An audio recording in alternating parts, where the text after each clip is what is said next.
Diga comigo, aleluia! Que som bonito! Alarido de vencedores, alarido de crente cheio da glória de Deus. Pastor Marcos Feliciano. Glória a Deus. Cumprimento os irmãos com a paz do Senhor. Quantos estão felizes nessa manhã? Encontre uma pessoa bonita do seu lado e dê um sorriso para ela. Ficou difícil? Se não tiver ninguém bonito aí, pode olhar para mim aqui, ok?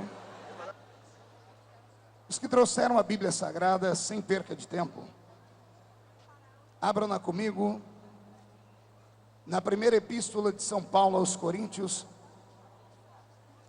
capítulo de número 14. Parabéns às Assembleias de Deus do Brasil pelo seu centenário. Parabéns à Igreja Mãe de Belém por tão grande obra, por nos orgulhar de sermos assembleianos. Fiquei emocionado ontem naquele estádio, quando vi aquele presente de Deus para todos nós. Parabéns ao pastor Samuel Câmara. Muito obrigado pelo convite, pelo carinho. E pregar numa festa como essa é uma emoção muito grande. Primeira epístola de São Paulo aos Coríntios, capítulo 14. Quem encontrou, diga amém. Versículo de número 2 e na sequência o versículo 14 e 15. Está escrito assim: porque o que fala em língua desconhecida não fala aos homens, senão a Deus, porque ninguém o entende, e em espírito fala mistérios. Versículo 14 e 15. Porque se eu orar em língua desconhecida, o meu espírito ora bem, mas o meu entendimento fica sem fruto. Que farei, pois? Orarei com o espírito, mas também orarei com o entendimento. Cantarei com o espírito, mas também cantarei com o entendimento. E a igreja diz amém. Coloque a Bíblia na cadeira, no banco, pegue na mão da pessoa mais perfumada do seu lado. Aproveita porque ainda dá tempo. Isso. Pegue na mão da pessoa, aperte com carinho até ela falar aleluia. Pentecostal que não faz barulho está com defeito de fabricação, não é? Vamos orar. Pai, nós te exaltamos e te glorificamos. E entendemos que daqui a alguns momentos este lugar ficará pequeno para o tamanho da glória que o Senhor vai enviar do alto dos céus. Daqui a alguns momentos os que vieram tristes para este lugar começarão a saltar de alegria. Os que vieram cambaleando, caídos ao término deste culto, sairão voando nas asas do seu espírito. E antes que eu comece a ministrar a sua palavra, Senhor, cerque este pavilhão com a sua presença. E num raio de 5 quilômetros onde houver um demônio alojado, eu dou a estes demônios segundos para desaparecerem daqui. Porque se não sumirem, serão queimados pelo poder da sua glória que aqui será derramada.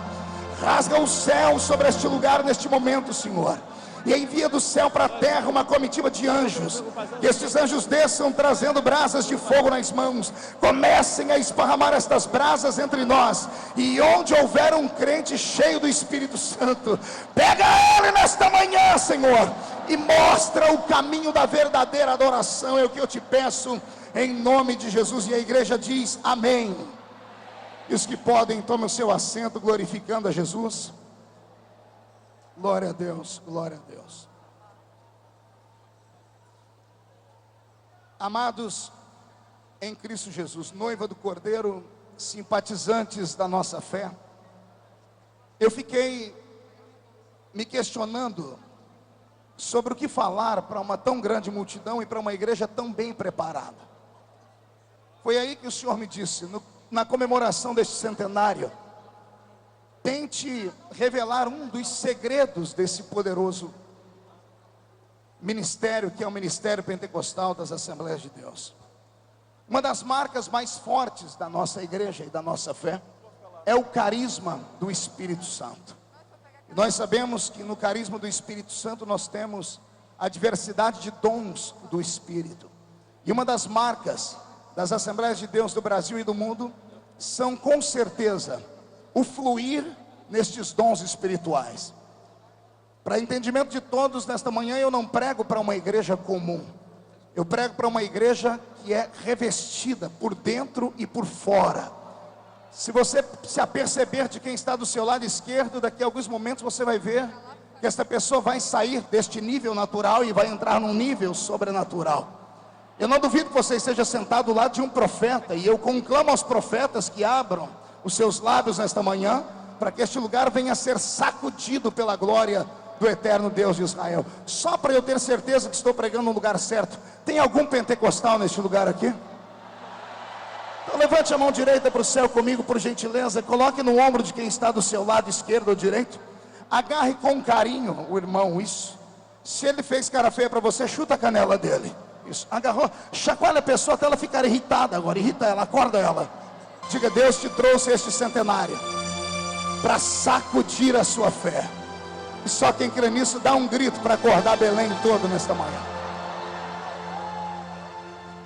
Quando eu abro a minha Bíblia Sagrada na primeira epístola de São Paulo aos Coríntios, eu tenho aqui na carta magma o ensinamento do apóstolo dos gentios.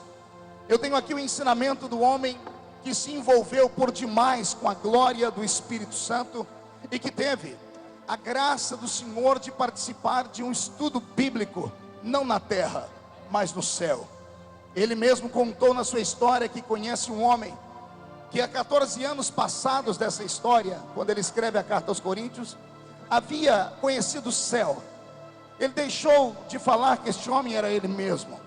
E todas as vezes que na sequência ele vai ensinar a igreja, ele faz questão de dizer que tudo aquilo que ele ensinava, ele havia aprendido direto com o Senhor. O apóstolo São Paulo, logo no começo da sua conversão, tendo sido colocado de lado por um tempo pela igreja de Jerusalém, ao retornar para a cidade de Tarsis, passa por 14 anos num seminário individual, num seminário VIP.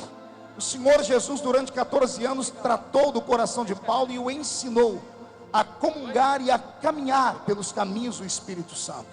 A linguagem deste apóstolo, embora seja erudita, ela é uma linguagem complexa espiritualmente falando. Foi a esta igreja, aos Coríntios, que ele disse que aquilo que os olhos não viram, aquilo que os ouvidos não ouviram, aquilo que não havia subido ao coração do homem, era o que Deus havia reservado para aqueles que o amavam. Paulo falava de uma linguagem alta, Paulo falava de uma linguagem transcendental, de uma linguagem metafísica, espiritual, invisível. E tendo ele mesmo sido batizado com o Espírito Santo, tratou de ensinar à igreja como funcionava o fluir do Espírito. E aqui no capítulo 14 da primeira carta aos Coríntios, no verso 2, ele diz que aquele que fala em língua estranha não fala aos homens, mas fala a Deus, porque ninguém o entende, mas em espírito fala mistérios. Eu quero falar nesta manhã sobre este poder da glossolalia que o Senhor nos deu, sobre este poder de orarmos numa língua que não é a nossa língua materna, numa língua que nós não entramos em nenhuma faculdade para aprender, numa língua que recebemos por mistério e por revelação divina. Tem alguém aqui que já falou nessas línguas estranhas alguma vez? Deixa-me ver. Coisa linda. Semana passada eu fiquei um tanto aborrecido, pastor Gesiel Gomes. Eu assistia a TV e no programa do Jô Soares, que é um dos programas mais assistidos, apareceu um cidadão ex-pentecostal e o mais novo ateu do Brasil. E ele então começou a debochar do movimento pentecostal, dizendo que ele pertencia a uma igreja de malucos, e ele ensaiou algumas línguas estranhas, e aquilo mexeu com o meu coração. Oxalá que aquele senhor Jô Soares, pudesse levar alguém que entenda da matéria, e aí talvez assim eles teriam um pouquinho mais de respeito por nós. Eu sei que não é natural entendermos que alguém que nunca foi em uma faculdade possa orar em línguas estranhas. Eu sei que na mente das pessoas comuns isso não pode ser tratado de maneira normal, porque eles não entendem a linguagem do Espírito Santo. É um dom, é um mistério, e se é um dom e é um mistério, não temos que tentar compreendê-lo aqui, mas temos que recebê-lo aqui e fluir e colocar para fora. Eu estava uma vez sistematizando este assunto e comecei a discorrer a Bíblia Sagrada, e a revelação que o Senhor me deu foi profunda demais. Os dons de línguas estranhas que vêm permeando o centenário das Assembleias de Deus não são apenas um sinal da evidência do batismo com o Espírito Santo, como muitos de nós vêm aprendendo. O falar em línguas é um pouco mais profundo. O falar em línguas é um pouco mais intangível no linguajar e no pensamento do homem. Ele é verdadeiramente transcendental. Quando eu estava absorvendo esse contexto e tentando compreender o que eram estas línguas, eu fui lançado ao livro do Gênesis. E lançado ao livro do Gênesis, estive de frente do primeiro homem por Deus criado. Nós sabemos o seu nome, Adão. E quando Deus cria Adão, sendo o primeiro ser inteligente na terra, sendo um ser que tem a matéria da terra e tem a essência do céu, ou seja, a princípio, quando Deus faz os anjos e os cria, o Senhor os cria em essência celeste, em espírito. Na sequência, quando Deus faz os animais da terra, Deus os faz apenas do pó da terra. Mas quando Deus faz o ser humano, Deus coloca no ser humano a essência do céu e a essência da terra. Deus usa o pó da terra para fazer o corpo do homem, mas é pelo sopro da sua boca que ele cria o espírito do homem. Então entenda você que o ser humano é a mais bela e a mais complexa de todas as criaturas por Deus já criado. Ao criar estes seres, o Senhor tem que se comunicar com eles. Se olharmos para o céu, saberemos que Deus conversa com os anjos na sua língua celeste. E os anjos são seres intelectuais, são seres inteligentes, porque são seres espirituais. Todo ser espiritual é um ser inteligente, diferente dos animais irracionais que vivem na terra. Os animais irracionais, eles não têm espírito, são apenas alma vivente. Não tem espírito porque não tem o fôlego de Deus soprado em suas narinas. Quando Deus faz o homem, Deus faz o homem uma criatura inteligente e se comunica com ele. E eu quero aqui agora mexer um pouquinho com a nossa inteligência. Tente aí agora imaginar qual era o idioma que o primeiro homem da terra falava. Acotovele o irmão do seu lado, comungue com ele, pergunte para o irmão do seu lado: que língua você acha que Adão falava? Vamos lá, vamos questionar, vamos tentar entender isso nesta manhã. Qual era o idioma do nosso primeiro homem, do primeiro homem nesta terra? Qual era o veículo de comunicação que tinha Adão com Deus? Porque a Bíblia Sagrada diz que todos os dias à tarde o Senhor descia no Éden e falava com o homem face a face. Durante a queda do homem é nato nós lermos a Bíblia, Deus dizendo assim: eu vi que você, Adão, onde está? Deus questionando ele: onde tu estás, Adão? E Adão responde: Senhor, eu vi que estava nu e me escondi. E o Senhor questiona ele: como é que você sabia que estava nu? Há um diálogo de entendimento, há uma inteligência fluindo. Se você procurar nos livros conhecidos da terra, se você procurar na Barça, na enciclopédia Barça ou no Google, qual foi o primeiro idioma que o homem falou? Porque eles vão dizer que o homem primeiro falava por sinais, por gestos de mão, por fumaça, por pedras, por paus. Mas nós ficamos com a palavra do Senhor. O homem foi criado um ser inteligente. Então, se perguntarmos a eles, eles vão dizer que a língua que o homem falava, o mais próximo da língua do primeiro homem, do homem primitivo, era uma língua da Suméria, o sumeriano. Mas para nós que somos celestianos, para nós que somos pentecostais até o tutano dos ossos, sabemos que a primeira língua do homem não era uma língua como eles falam. A primeira língua do homem era uma língua crível, era uma língua inteligente. E o que eu vou falar agora vai mexer com a sua estrutura. Se os céus tinham criaturas inteligentes que eram os anjos, e os anjos falavam com Deus numa língua celestial, quando Deus criou o primeiro homem na terra, qual era o idioma que você acha que Deus plantou dentro dele? O primeiro idioma que Adão falava era o idioma de Deus, porque ele entendia Deus na sua essência, e ele falava com Deus na sua essência. Vai prestando atenção no contexto, na construção dessa mensagem, e você vai entender onde eu quero chegar. Deus falava com o homem, e o homem falava com Deus. Após a queda do homem, houve uma ruptura de alianças, houve uma ruptura de amizades, mas mesmo assim, Deus permaneceu com a língua que o homem pudesse com ele se comunicar e comungar. Mas quando chegamos no estopim da raça humana sendo uma raça que não mais cria em Deus e que traía a sua confiança, quando chegamos na Torre de Babel, quando subimos com ela, ou no alto do monte dela, vemos os homens construindo, olhamos para o céu e sentimos o peso da ira de Deus. Deus olhando para a terra, vendo que os homens o estavam chamando de mentiroso, porque o Senhor havia dito que não destruiria mais a terra com água. Se o Senhor havia dito que não destruiria mais a terra com água, ora, porque eles estavam construindo então uma torre? Naquele momento houve uma ruptura de fato entre a aliança celeste com o homem. E quando isto acontece, senhoras e senhores, o Senhor conclama no céu: eia, desçamos e confundamos a língua dos homens. Eu tive acesso aos escritos originais e descobri que a palavra confundir a língua dos homens no original significa: tiremos do homem o poder de se comunicar conosco, tiremos do homem o poder de falar conosco numa língua inteligente. É na Torre de Babel que o homem perde a linguagem celeste, é na Torre de Babel que o homem perde o contato de fato com Deus, porque o homem trai a presença do Senhor. É também pelo começo da Bíblia Sagrada que o Senhor diz: o meu espírito não estará mais com o homem, o meu espírito não permanecerá mais com esta raça que não pode me adorar, que não pode mais me agradecer. Deus corta o contato de ligação com o homem. Passa-se o tempo, Deus olha pela Mesopotâmia e vê que o homem sozinho não tem força de nada, porque o homem sem a presença do Espírito Santo que estava nele torna-se um animal, uma besta fera, um bárbaro. Imagine você que o mesmo homem que constrói a Torre de Babel, Nimrod, mata o seu pai e casa com a sua mãe, mantém relações com ela e tem filhos com ela. A raça de homens que vem para a terra sem a presença do Espírito Santo é uma raça maldita. É aí que entra a substância do amor celeste.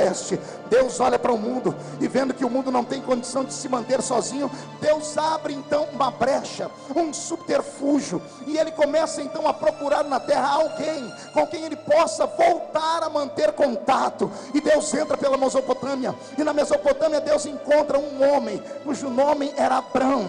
E o Senhor percebe que o coração de Abrão é diferente dos demais homens, mas mesmo assim Deus põe em prova a sua chamada. Na calada de uma noite, o Senhor não vem em corpo presente, o Senhor vem com aquela voz interna e diz no ouvido dele: levanta-te, sai da sua parentela e vai para um lugar onde eu ainda vou te mostrar.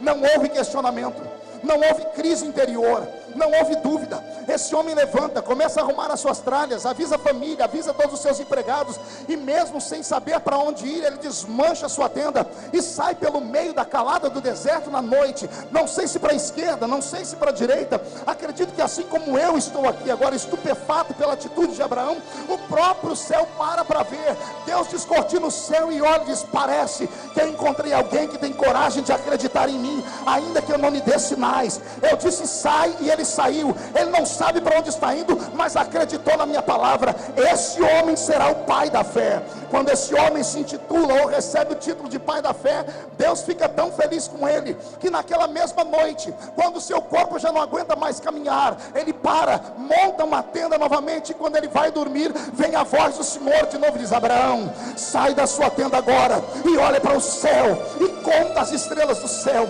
Obediente, penso eu, ele começa a contar uma, duas, não sei quantas ele chegou. Nessa nossa terra, nesse nosso mundo moderno, no livro do Guinness Book, foi considerado um indiano, um homem com a maior visão da terra. Ele conseguiu catalogar a olho nu durante 3 dias, com pessoas do seu lado, 2.500 estrelas diferentes. Se Abraão tivesse o QI desse homem, vamos imaginar 2.500 estrelas e a voz do patriarca embargando e parando, e Deus dizendo: por que parou de contar? E ele dizendo: porque não dou conta de contar. O Senhor me manda fazer algo que eu não dou conta. Eu imagino uma gargalhada celeste, eu imagino um gozo no céu, e Deus dizendo: ainda bem que você não conseguiu contar, porque se você conseguisse contar as estrelas do céu, um dia alguém conseguiria contar o número de bênçãos que eu tenho para você.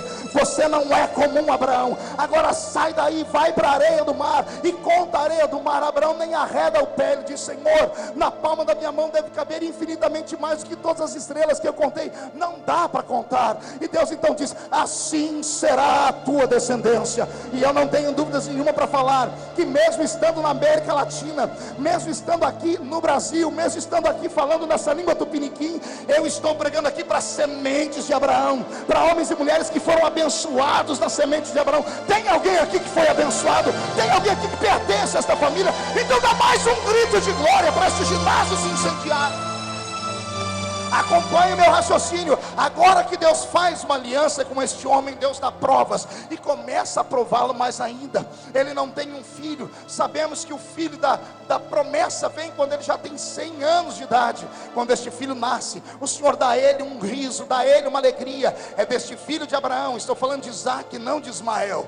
De Isaac nasce Jacó, ou melhor, o seu filho, o seu rebento, o neto de Abraão. E de Jacó vem os 12 filhos que compõem as 12 tribos de Israel. Israel. Quando o Senhor levanta a sua tribo e coloca eles como uma nação, o Senhor começa a testá-los na terra do Egito. São 430 anos lá naquela terra, aprisionados, 430 anos comendo daquilo que aquela terra produzia, 430 anos comendo cebola, pepino, bebendo daquelas águas barrentas do rio Nilo, comendo a lavagem que sobrava da mesa dos faraós. Mas mesmo assim, havia um grupo dentro daquele povo de quase 2.710.000 almas que não se curvava diante dos deuses do faraó. E são esses que conquistam o coração de Deus, até que Deus levanta no meio desta nação um homem por nome Moisés, e dá a ele a graça de ser o grande líder que vai arrancar o povo do Egito e provocar o grande êxodo. E quando esse homem consegue tirar o povo daquela terra, no meio do deserto, o Senhor fala com ele várias vezes. Existem várias audiências.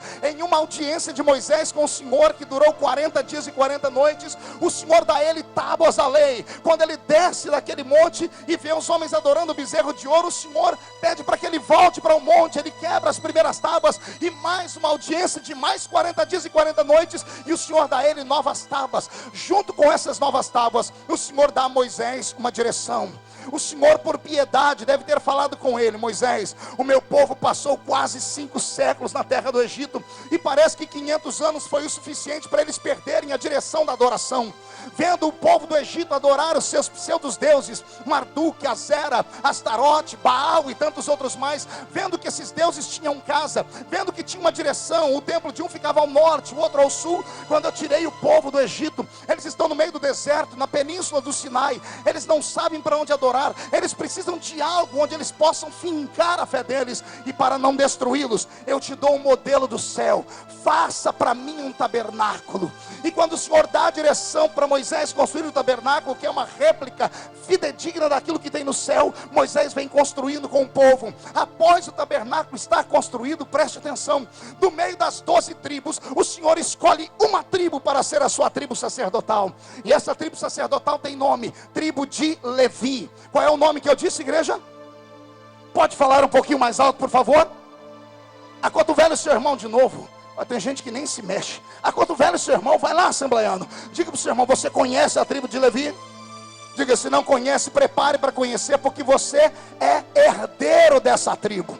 É a tribo dos adoradores. É a tribo daqueles que não tem vergonha de adorar a Deus de manhã, de tarde, de noite. É a tribo que adora a Deus com a boca, com os pés, com as mãos, com o corpo. É a tribo que sai da terra quando é preciso e traz o céu para a terra quando é preciso. Eu quero saber se tem alguém aqui que ainda é um adorador de verdade. Tem? Então dê mais um grito de glória aí, por favor. Isso, está começando a esquentar. Agora imagine você que esta tribo de Levi, o Senhor os separa em 4 grupos. Quantos grupos, igreja? Da tribo daqueles que nasciam levitas, o Senhor escolheu 4 grupos, porque a tribo de dos levitas torna-se uma tribo especial. A tribo de Levi torna-se uma tribo diferenciada, porque eles vivem para trabalhar com o Senhor dentro do seu tabernáculo. Eu descobri que a tribo dos levitas, ou os levitas em si, eram separados em 4 grupos. O primeiro grupo era o grupo dos levitas natos, aqueles que nasciam com o sangue dos levitas, aqueles que vinham daquela herança digna que o Senhor disse que ele era a própria herança dos levitas. E olha que coisa linda, bastava ser levita de sangue para você poder caminhar e perambular por aqueles alpendres do sagrado templo. Nenhum daqueles da tribo de Israel podiam fazer isso, mas os levitas tinham a chancela, tinham a promessa e a marca. Eles podiam caminhar ao redor do santuário, mas também parava por aí. Para subir a escadaria do átrio, não bastava ser levita, tinha que ser um levita preparado, que estudava dos 5 anos até os 13 anos de idade as sagradas escrituras por Moisés, agora escrita, as sagradas escrituras que continham o Pentateuco que estava sendo escrito naquele tempo, e o livro dos próprios Levíticos. Imagine você que a criança preparada para isso, quando atingia a idade de 18 anos, chegava a subir a escadaria do templo, e na escadaria do templo era consagrado a levita mor, ou seja, ele ia além do sangue, era um levita escolhido, e ele então, quando entrava no átrio, dedicava-se ou à música, ou à sacracidade da pia de bronze, ou como como um escriba e escritor. Então não bastava ser levita para ficar tão próximo do Senhor, tinha que ser um levita dedicado. Essa é a segunda graça. A primeira graça são os levitas de sangue, o segundo são os levitas mor. Mas uma vez que a pessoa chegava no átrio, ela olhava para o segundo compartimento do templo, que era o lugar santo, e lá no lugar santo havia pias, ou melhor, havia ali naquele lugar altares de sacrifício, o menorá com as suas lâmpadas acesas, a mesa do pão da proposição. E olha que lindo, mesmo sendo um levita mor, não podia se atravessar para o segundo nível, tinha que se preparar para isso. E aí então o menino estudava de 18 a 30 anos de idade, e quando chegava a idade de 30 anos ele tinha a certeza de que ele então poderia estar ali, porque aí ele era consagrado a sacerdote, e o sacerdote rompia o átrio e entrava no Santo dos Santos. Mas também quando chegava no Santo dos Santos havia uma barreira, ou melhor, no lugar santo havia uma barreira que era um véu chamado véu do templo, que pesava 1 tonelada. Este véu separava os homens daquilo que era mais sagrado em Israel, que era uma tal arca da aliança que Deus deu a Moisés para construir, algo que representava o trono daquele que está sentado entre os querubins. A arca da aliança não era apenas uma caixa de madeira pintada de ouro, a sua tampa era toda sagrada, era um propiciatório feito de ouro batido, com 2 querubins sobrepostos em suas asas. Ou seja, era aquilo que Moisés enxergou no céu como sendo o trono de Deus, porque Deus se assenta entre as asas dos querubins. Todavia, para entrar atrás daquele véu, não bastava ser levita, não bastava ser levita mor, não bastava ser sacerdote, a pessoa tinha que ter um nível maior, que era o sumo sacerdote. Repita comigo: sumo sacerdote. Não ouvi, eu acho que eu ando meio surdo, diga de novo. Sumo sacerdote. Pastor, onde é que o senhor quer chegar? O que é que isso tem a ver com línguas estranhas? Calma, que você já vai entender. Imagine você agora que somente um homem podia atravessar aquele véu do templo, e ao atravessar o véu do templo e colocar o sangue nos 4 cantos daquela arca, dar 7 passos para trás, isso vestido de uma indumentária completamente sagrada, que deixava todo o seu corpo coberto. A única parte do corpo do sacerdote que ficava descoberta era a palma de suas mãos e o seu rosto. Todavia, as suas mãos vinham manchadas em sangue, e o sangue era uma espécie de proteção para as mãos, e o seu rosto era fechado com aquela barba e parte da mitra que caía sobre as suas orelhas. O corpo do sacerdote era fechado ao entrar dentro daquele lugar, mas uma vez que ele ali dentro entrava, ele estava diante daquele que fez os céus e a terra. Nós conhecemos por inferência e por experiência bíblica que Deus descia naquele Santo dos Santos apenas uma vez em cada ano, e quando o Senhor descia, havia uma comoção e um temor sobre o povo. Também só um homem podia chegar ali. Olha que equação linda o Senhor me deu agora. Milhares de levitas podiam caminhar ao redor do templo, algumas centenas podiam ir ao átrio, algumas dezenas iam ao lugar santo, mas só um chegava no Santo dos Santos. Será que a igreja entendeu? Eu vou repetir: milhares podiam ficar ao redor do templo, mesmo sendo especiais, mas só algumas centenas iam até o átrio. Dessas centenas, algumas dezenas chegavam até o lugar santo, mas só um chegava no Santo dos Santos. Eu abro um parênteses aqui no meio dessa pregação, porque o Senhor me tocou para perguntar a esses que aqui estão nesse centenário das Assembleias de Deus: você está satisfeito com o que tem daquilo que nós chamamos de carisma e dons do Espírito? Você está satisfeito com a vida pentecostal que você tem, com esta vida domingueira que você se prepara no domingo com aquela roupinha de ver Deus, senta nos bancos da sua igreja, abre a harpa cristã, ouve uma palavra, ouve uma pregação e daqui a pouco volta para sua casa? Ou você é um daqueles que, como quando novo convertido, tem sede, tem fome daquilo que é sobrenatural? Ou você é um daqueles que cresceu como eu, lendo livros e ouvindo pregadores que incendiaram meu coração, e que todos os dias ao ver diz assim: Senhor, eu quero chegar lá, eu quero estar mais perto de Deus? Eu gostaria de saber se existe alguém aqui que gostaria de ir onde ninguém foi ainda. Tem alguém? Então dá mais um grito de glória. Imagine você que milhares podiam estar perto, centenas estavam um pouquinho mais perto, dezenas se aproximavam, mas só um ficava cara a cara com Deus. E me subiu um arrepio pelo alto da coluna aqui. Imagine você saber que é o único homem em Israel que pode ficar face a face com Deus, ouvir a voz de Deus, porque depois que Deus descia naquele lugar, sentiu o perfume do sangue, analisava o sacerdote dos pés à cabeça, que estava 7 passos atrás de Deus, o Senhor abria a sua boca e dizia: avise ao povo que haverá um ano de paz, haverá um ano de prosperidade, haverá um ano de cura. Esse ano eu estarei no meio do meu povo. Aleluia. Quando eu era menino, pastor Jonatas, lá no meio do mato onde eu moro, o professor da escola dominical uma vez foi falar sobre o sumo sacerdote, e ele disse que o sumo sacerdote, quando entrava atrás do véu do templo, amarrava uma corda na cintura dele. E procurei na Bíblia, existe. E naquele dia ele diz: isso era porque caso o sacerdote ou o sumo sacerdote morresse lá dentro, porque não podia apresentar diante do Senhor de qualquer maneira, para ninguém entrar lá, ele era arrastado para fora. Então eu comecei a estudar, e nunca na história do povo hebreu houve uma morte no Santo dos Santos.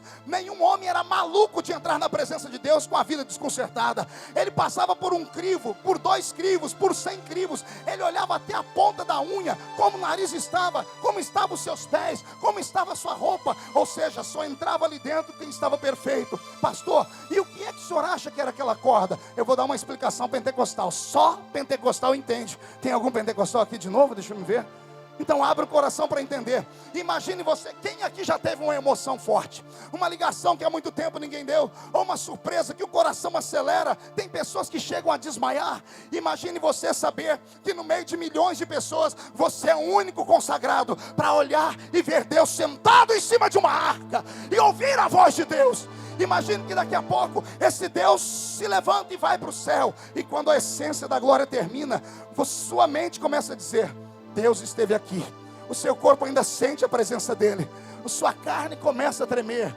O sacerdote não conseguia andar. Quando ele começava a tremer, aquela roupa de campainhas e romãs, os seus pés começavam a bater uma na outra. A corda começava a sacolejar. Os sacerdotes que estavam no lugar santo percebiam, olhavam para o outro dizendo assim: já está na hora, o homem já está pronto, e pelo jeito ele não vai conseguir andar, então vamos arrastar ele para fora. Porque era muito poder, era muita glória, era muita emoção. Lá vem o sacerdote tremendo, porque as pessoas vão arrastar ele. O meu desejo deste centenário é que Deus faça isso com vocês neste lugar, que você saia agarrado deste lugar aqui, pela glória do eterno Deus. Agora que eu cheguei nesse clímax, preste atenção. O primeiro homem é Adão. Adão é um ser inteligente. Sendo um ser inteligente, fala na língua dos seres inteligentes. Os seres inteligentes criados antes de Adão são os anjos. O Senhor conversa com os anjos no idioma do céu. Quando Deus cria o homem, qual é o idioma que Deus planta dentro dele? É o idioma dos seres inteligentes. Eu não tenho dúvida nenhuma de que o primeiro idioma do homem no Éden era o idioma que os anjos e o Senhor falam. Quando o Senhor se comunicava com o homem, após a queda, Deus arranca do homem o poder de comunicação. Lembra disso que eu citei, a Torre de Babel? Na Torre de Babel, o Senhor diz: eia, desçamos e confundamos a língua dos homens. A palavra confundir no original, arranquemos dele o poder de se comunicar conosco. Ali nascem as línguas humanas. Ali nascem as línguas que a maioria delas já está extinta também, mas algumas permanecem até os dias atuais. Ali nascem as línguas da terra, porque Deus arranca do homem o poder de comunicação. É aí que Deus entra na Mesopotâmia e escolhe Abrão. De Abrão o Senhor faz vir Isaac, de Isaac Jacó, de Jacó os 12 filhos, dos 12 filhos uma tribo, um filho chamado Levi. Dessa tribo de Levi, milhares estão ao redor do templo, centenas no átrio, dezenas no lugar santo, mas só um no Santo dos Santos. E esse que entra no Santo dos Santos fala com Deus cara a cara. Quando Deus dá isso ao homem, o Senhor está dizendo: vou te dar um presente. Vou voltar a falar com vocês no meu idioma.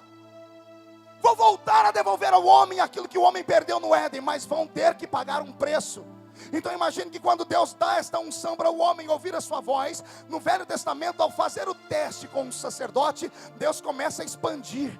E Deus começa a dizer: então não é só o sacerdote, eu vou abrir alas para ver se outros vêm. E o Senhor então começa a usar profetas. Depois de ungir o sacerdote, o Senhor começa a ungir profetas. Quando o Senhor vê que funciona, o Senhor então começa a ungir reis. E no Velho Testamento, só reis, sacerdote e profetas são ungidos. Agora que temos tudo isso, atravessamos o Velho Testamento e chegamos no Novo. Quando chegamos no Novo Testamento, vem o nosso Cristo. cheio do Espírito Santo, em Lucas capítulo 4, ministrando sobre sinais, prodígios e maravilhas sobre a terra. Ao ser morto, crucificado e ressuscitado ao terceiro dia, num período de 40 dias aparece aos homens. E neste período de 40 dias ele marca uma reunião com a sua igreja ao pé de um monte. E ele diz a elas: senhoras e senhores, ficai em Jerusalém, até que do alto sejais revestidos de poder.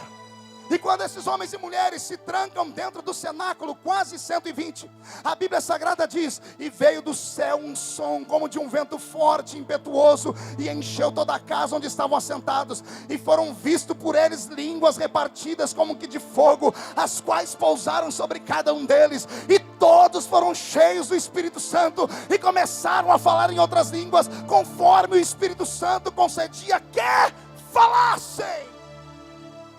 Era o Senhor dizendo: no Pentecoste eu não dou apenas um sinal, mas eu devolvo ao homem parte do poder que ele perdeu no Éden, ou seja, o poder de falar comigo no meu idioma. Queridos, isto é transcendental. Este é o maior legado que as Assembleias de Deus do Brasil têm e têm ensinado ao mundo. Qualquer homem ou qualquer mulher que se envolve com o nosso ministério, qualquer pessoa que pode ter saído da roça. Eu costumo dizer que onde eu nasci, lá na Vila Tatu, 90% dos irmãos só tinham 2 dentinhos na boca: o zagueiro e o atacante. A maioria deles era analfa de pai e beta de mãe, mas toda vez que botavam o joelho no chão, não sabiam falar português direito, mas uma rajada de línguas ininteligíveis ao homem saía de dentro deles, e isto trazia arrepios, e isso trazia força. Pastor, por que é que eu falo em línguas então? O apóstolo São Paulo sistematiza isso no verso 14 e 15. Olha o que ele diz: porque se eu orar em língua desconhecida, o meu espírito ora bem. O meu espírito ora como, igreja?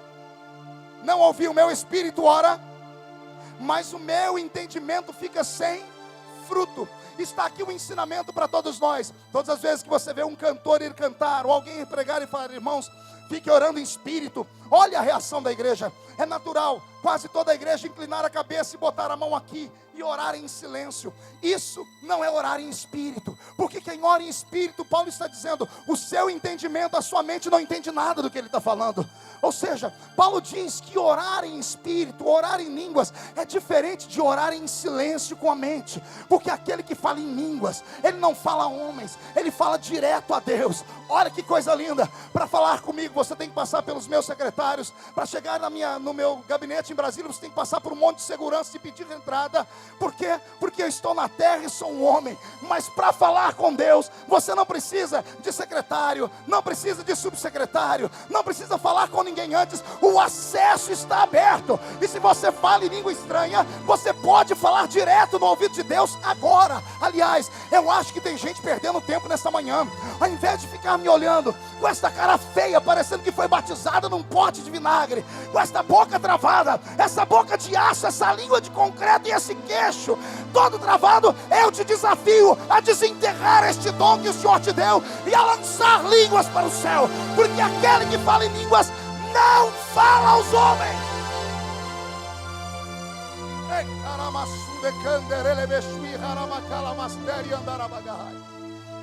O Senhor te deu um talento que só os anjos têm. O Senhor te deu um talento de falar no pé do ouvido do nosso Deus. Você sabe o que significa isso? Imagine você passando pelo vale da sombra e da morte, e então querendo uma audiência com Deus. Você não precisa ir até o Vaticano, também não precisa ir até a sede de uma grande igreja. Você pode transformar o seu banheiro numa sala de audiência. Pode transformar o vaso sanitário, se a senhora estiver trabalhando em uma casa, e ao fechar a tampa e dobrar os joelhos e inclinar ali, ao santificar o lugar, o altar está preparado.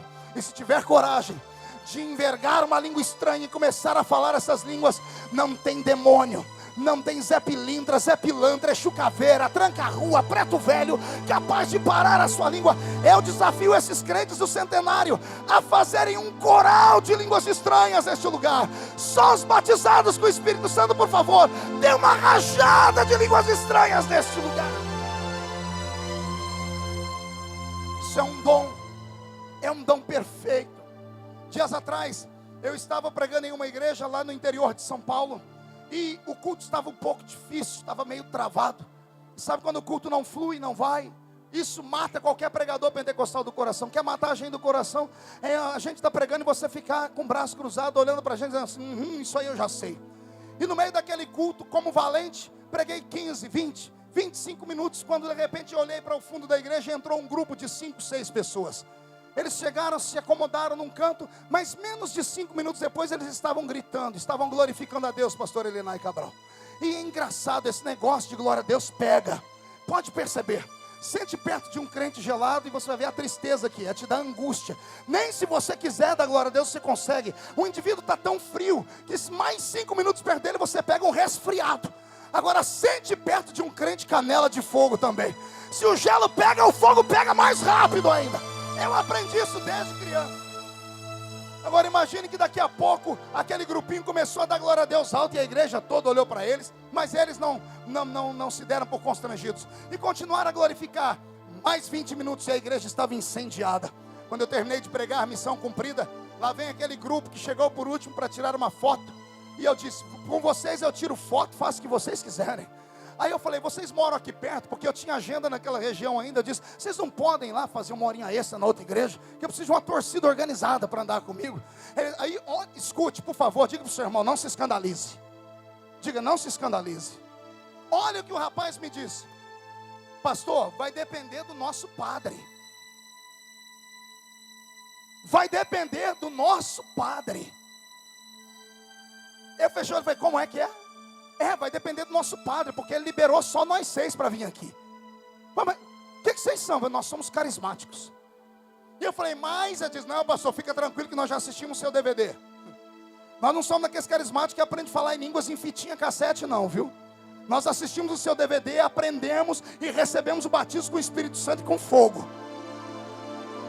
Aí na hora eu falei, então por favor, fica aqui com a gente, dá uma mãozinha. Eu falei, não pastor, vocês já são mais do que avivados. Nós queremos levar esse avivamento para o outro lugar, do lado de lá. Eu fiquei assim, pasmo, quando eles saíram eu falei, meu Deus, o que aconteceu?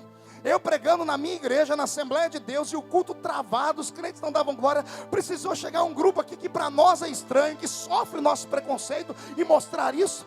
Eu comecei a cavar a história do movimento carismático e descobri aqui em Rondônia, bem próximo, um grupo de meninos que escreveram para mim uma carta, que foram batizados com o Espírito Santo assistindo um DVD meu e dizendo, pastor, esta chama do Espírito é o que está escrito em Joel 2:28, o Senhor derramará do seu Espírito sobre toda a carne.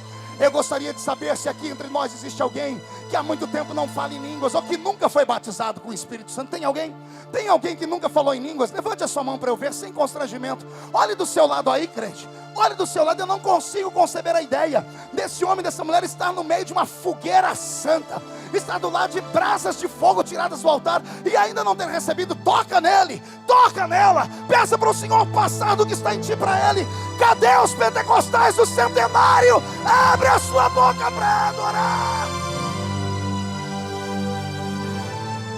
É uma marca, é um legado, ninguém tira da gente. Podemos nos modernizar, podemos fazer parte da nova elite do mundo global, mas o que está em nós não pode desaparecer. Eu conclamo aqui nesta noite aos líderes que me ouvem, com muita humildade, é claro, porque eu sou ainda novo, mas eu viajei o mundo. São mais de 1.600 cidades do Brasil. Eu fiz 1/3 desse Brasil pregando a pé.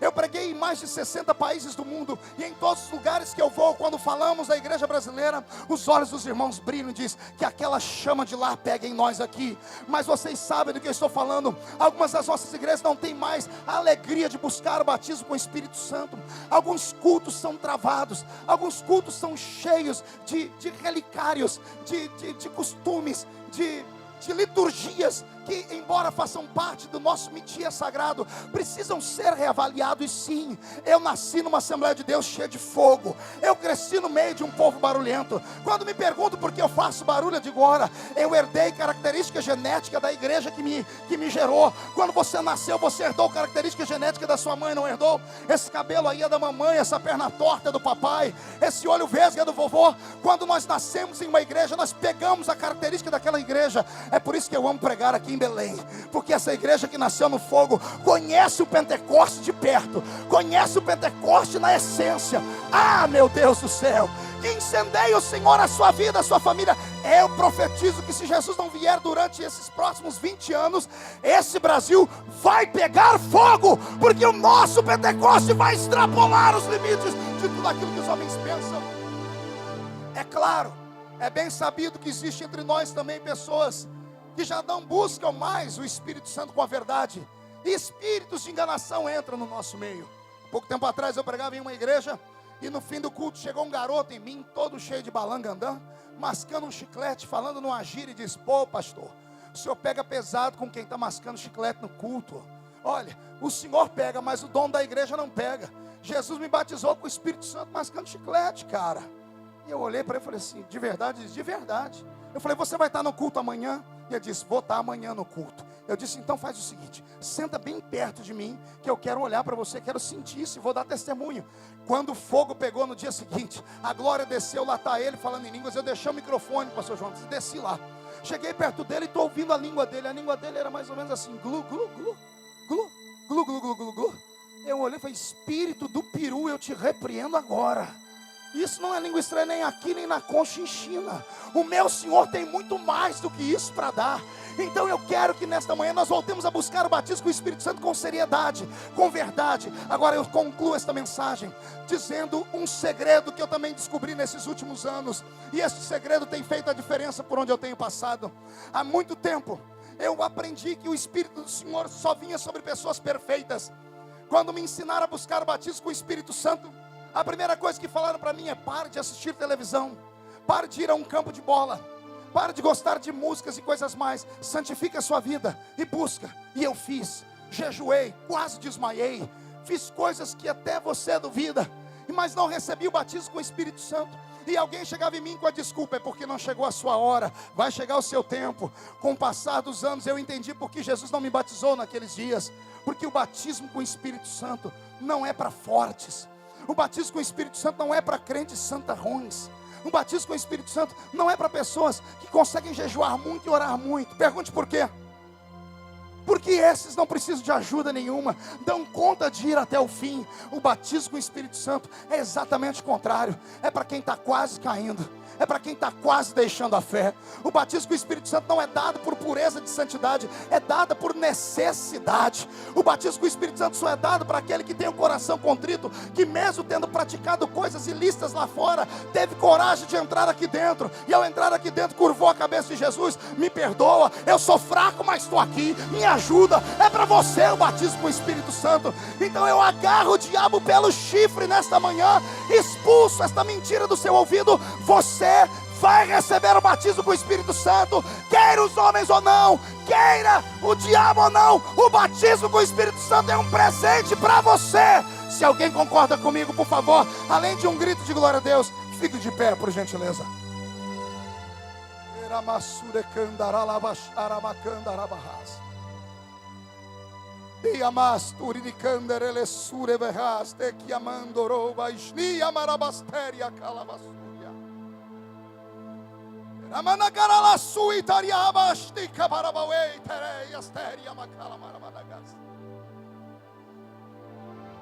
Rompa a terra. Pegue na mão de quem está do seu lado. Saia da terra nesta hora. Por um momento vamos praticar o dom que Deus nos deu. Por um momento vamos praticar o talento que o Senhor nos deu. Vamos preparar o ambiente para que o Senhor tenha liberdade entre nós. Línguas estranhas não são apenas um sinal, é devolução do poder que o nosso primeiro irmão tinha, Adão. Nosso pai tinha o poder de falar com Deus na língua dele. Fale agora, fale em nome de Jesus. Fale com Deus no idioma dele. Rompa os céus, rompa a terra, rompa a atmosfera, rompa o cosmos. Fale com o Senhor no idioma dele. Eu conclamo aos crentes batizados com o Espírito Santo para falarmos com Deus na língua dos anjos agora.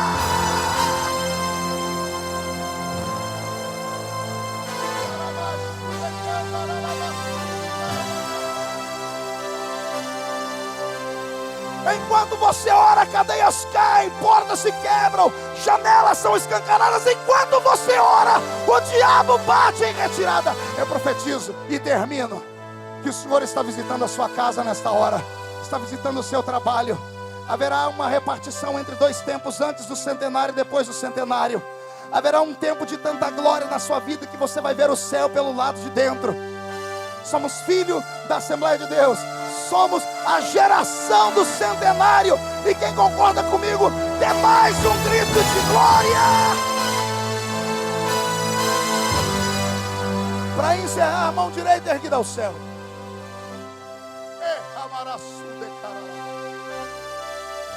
Chacoalhe sua mão comigo. Faça uma tomada disso, cinegrafistas. Coisa linda.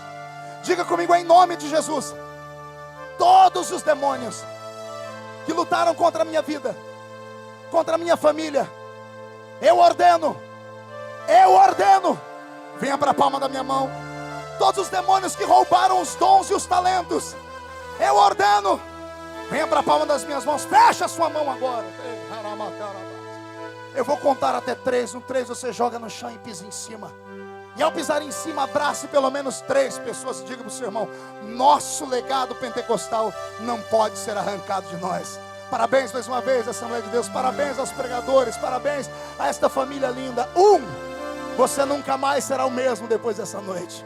1,5. Não vamos envergonhar os nossos velhos pais. 2. A sua família sentirá uma diferença depois deste culto. 2,5. O Brasil pertence ao Senhor Jesus. 2,75. Eu quero que o diabo vá se lascar no inferno, porque a vitória é nossa. 3. Jogue no chão, pisa em cima. Abrace 3 pessoas, por gentileza.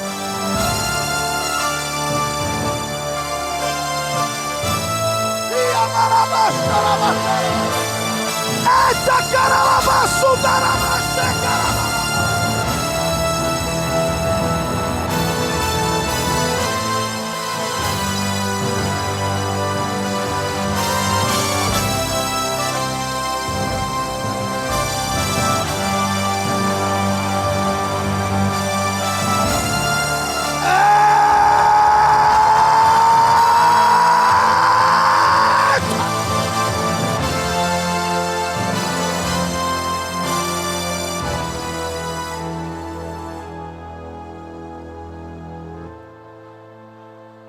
Olha que barulho esse.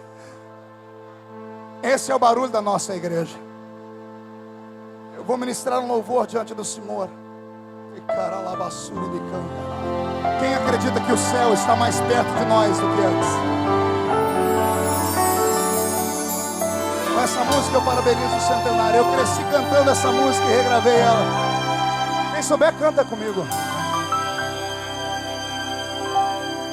Além do Rio Azul, as ruas são de ouro e de cristais.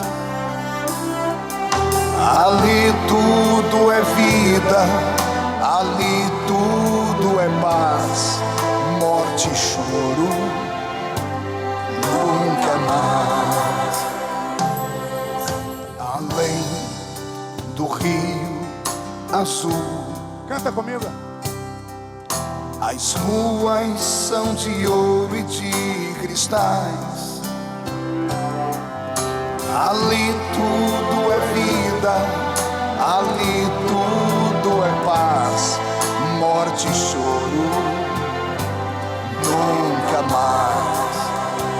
Tristeza e dor nunca mais.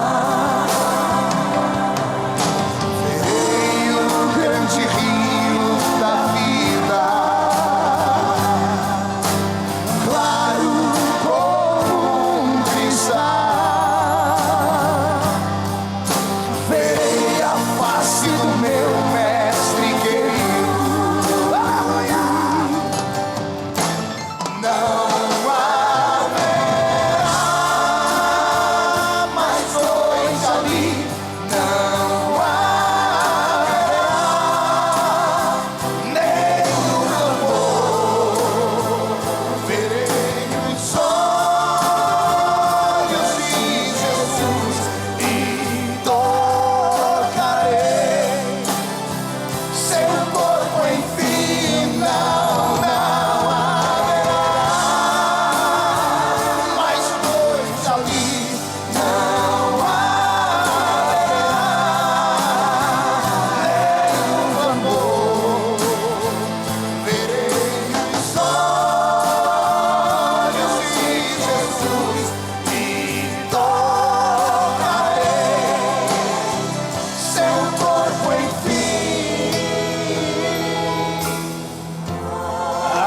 nações andarão na sua luz, e as portas jamais se fecharão.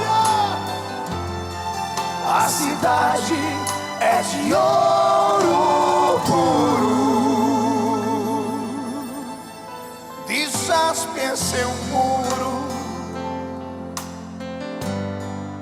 além do rio azul.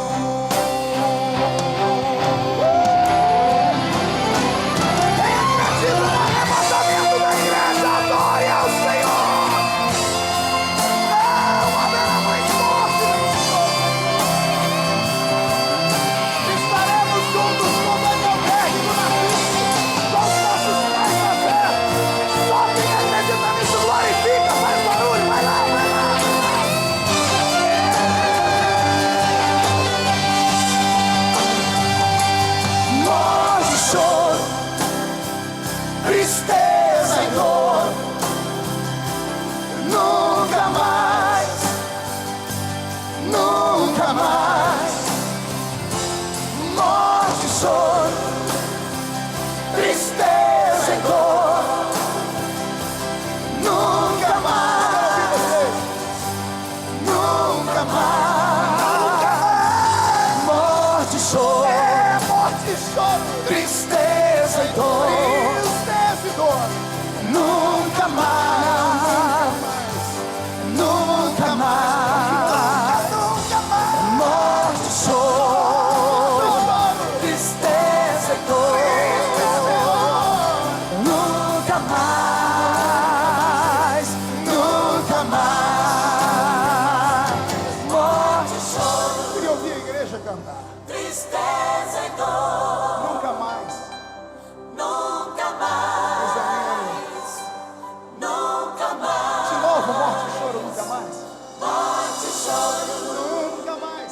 tristeza e dor, nunca mais, nunca mais, Nunca mais. morte, choro, Morte e choro. tristeza e dor, Tristeza e dor. nunca mais, nunca mais. Morte, choro, tristeza e dor, nunca mais.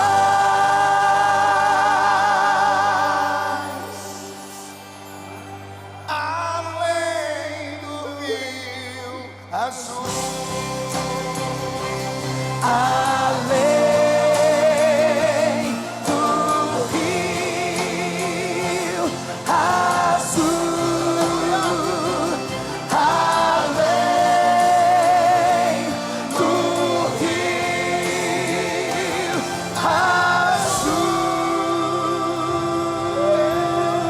azul. Quem pode aplaudir a Jesus, faça. Muito obrigado, pastor Samuel.